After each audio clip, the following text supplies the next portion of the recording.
Hey friends, welcome back to another YouTube video. Today we're going to be doing something super gentle and intentional. It's aimed to be very supportive for yourself when you need the extra support when your brain can't really remember it. So we're going to be making an intentions jar, specifically filled with physical, hands-on DBT activities that we are intentionally going to try and do every day, at least one a day. And it's for the moments that I have when thinking feels literally impossible and I can't do it for myself. Because I'm not gonna lie, I do get extremely overwhelmed and overstimulated to the point where nothing is being processed up here. When I'm dysregulated, my brain goes offline. I can't do coping skills.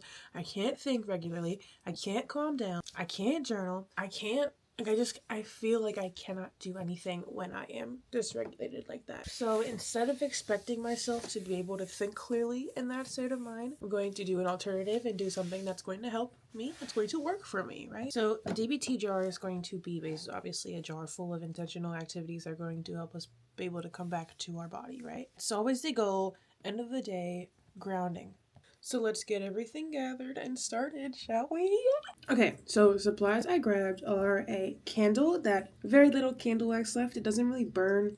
It's like more so just like the residue. So I'm going to put this on the stove and get the rest out and take just the jar. Then I got some dopamine inducing construction paper, which is also low-key giving the lesbian flag colors.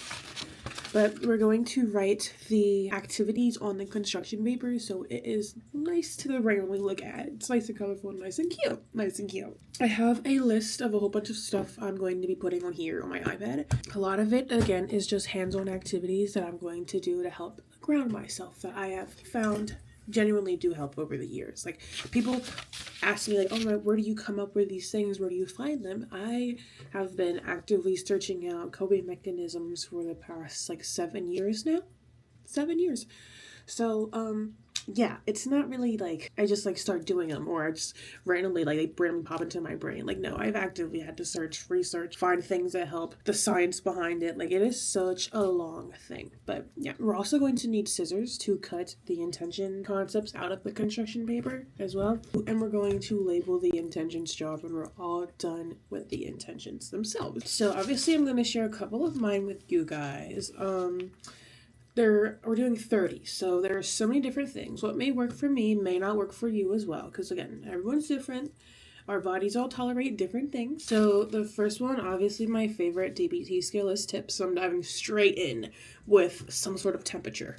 We're going to hold an ice cube or just something cold and focus on the sensation. Splashing cold water on my face, I'm going to put that down because that's always helpful. We're going to stretch our arms, our legs, and we're going to make sure we do it slowly for 2 minutes. We're going to include playing with like Neato, slime, my fidget toys as well. Always need to have those in there. Going to do holding a grounding object because I have slowly started getting back into crystals and I cannot wait to be able to come back to myself because in like 2019 I was obsessed and my life basically surrounded like metaphysical shops. I just loved spirituality so much. Like, that was my jam. We're going to include wrapping ourselves tightly in a blanket, burrito it out. Think about it. It's like swaddling a baby, but we're not babies, obviously. Like no, we're not babies, but the swaddling is very comforting, and when you need that comfort, that's something you could do, but just turn yourself into a burrito, you know what I mean? With the blanket. On paper or writing a note to someone and burning it if you need to, or ripping it up afterwards, depending on what type of note it is. Tracing our fingers, we're also going to do that. Honestly, like, there's so many different things we're going to put in here, but whatever helps you.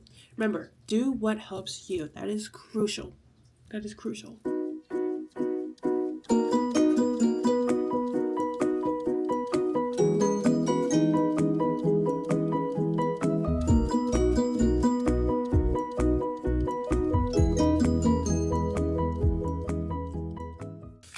Everything has been cut out and we are ready to fold them and put them in the jar. As you can tell, I still have a little bit of candle wax in here, so I'm gonna have to go and melt this out on the stove. For the meantime, I'm gonna throw the papers in here so they have a cute little scent before I get rid of any of the wax. I'm literally just going to fold them up and toss them in here. This one says, remind yourself that feelings do and will pass.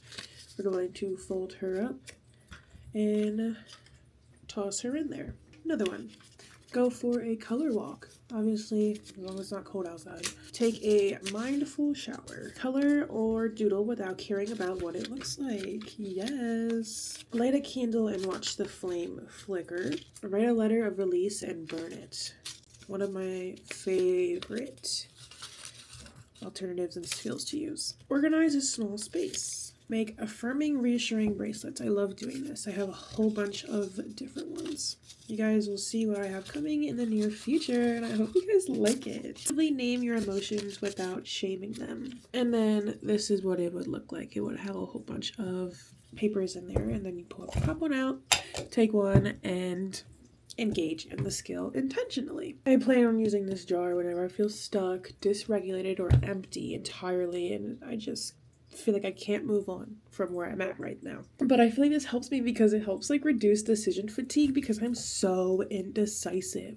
So it gets really frustrating sometimes. It also like helps interrupt spirals as well, because what do you mean I also get a nice little scent too when I open it. So I wanted to keep it in there before I got rid of the wax so I can get some of that 2-in-1 action. You know what I mean? Yeah, it also reminds me that I have these tools and it helps me rebuild the trust with myself over time. Every time we choose a skill over self-destruction, we are proving to ourselves that we can handle hard things and get through hard moments. Again, you don't have to use my intentions. You can personalize this to whatever it is you're struggling with. That is ideal. Don't feel guilty about being perfect. This is DBT. We're not supposed to be perfect. That's not the goal here. The goal is showing up for yourself in realistic ways, and this is one of them. And if you want, you can make a jar with me today yourself. Just grab some paper, a pen, and some scissors. And make sure you be kind to your future self while you do it, because you gotta think about it.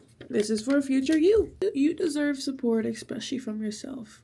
That can feel so foreign sometimes, and it's very, very hard to come back to it. But activities like these, doing one thing at a time, focusing and thinking about your future self and preparing and being mindful of things that could help you in the future is so very important. It's a form of thinking ahead. That's a form of coping ahead. So kudos to you. Thank you guys so much for hanging out with me. And if you made your own jar, I would love to see what it looks like. I will see you guys in the next video. Have a good rest of your day, and I love you so much.